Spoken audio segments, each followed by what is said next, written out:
উনি হচ্ছে ওনার। উনি বলছেন যে আমার দোকানে কুকুর আছে আর একজন সাধু দিয়ে গেছে। হ্যাঁ বলুন, কি বলছিলেন?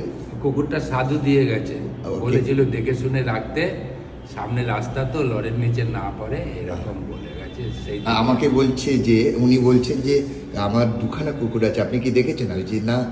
আমি বললাম যে একটু দেখান তাহলে, একটু চলুন একটু দেখে গেছি একটু দেখতে। যে উনি হচ্ছে নিচে অ্যাকোমোডেশনে থাকেন আর এখানে 3খানা রুমকে রেন্ট আউট করেছে।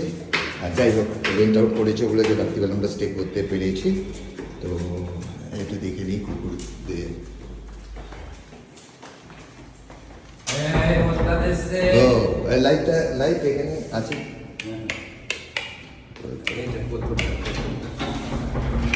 ওকে। এই দেখ, কে এসছে? ও এই ভেতরে খোলা যাবে? হ্যাঁ একটু দেখবো। এই যে আয়, আয়, চলে আয়। এই যে কুকুর দোকানে, ও মা কি সুন্দর দেখো। আর এই যে দোকানে কুকুর ভিতরে আছে, ভিতরে আছে। এখানে থাকে, শীতকালে কষ্ট পায় বলে একটু ঠান্ডা ঠান্ডা ভাব, তো একটু এই যে বস্তা টস্তা দিয়ে থাকে।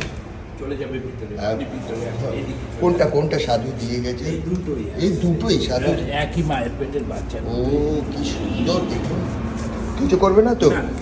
বাবা, একটা বিস্কুটের প্যাকেট দিয়ে আপনি আমি- দেন, আর কিছু বলবেন না। আমি বিস্কুটের প্যাকেট তো ওদের আমি তো আনিনি না। তো এই যে খেলা করছে। হ্যাঁ এই বাবু দাদা, বাবু বাবু আমাকে কামড়াস না। না, না, আপনি দিন আপনি দিন আপনি দিন আপনি এই দিন এনে। আপনি দিন। ইঞ্জেকশন দেওয়া আছে এদের? হ্যাঁ, হ্যাঁ সব দেওয়া আছে। হ্যাঁ দেখ, এই, ওই যে বিস্কুট দিয়েছে এখন। যা। এটা একটু শান্ত হয়েছে তো। ওরে বাবা, বাবু বাবু দাদা বাবু, এইগুলো খেলছে। আয়, আয়, আয়, আয়, গেট আয়।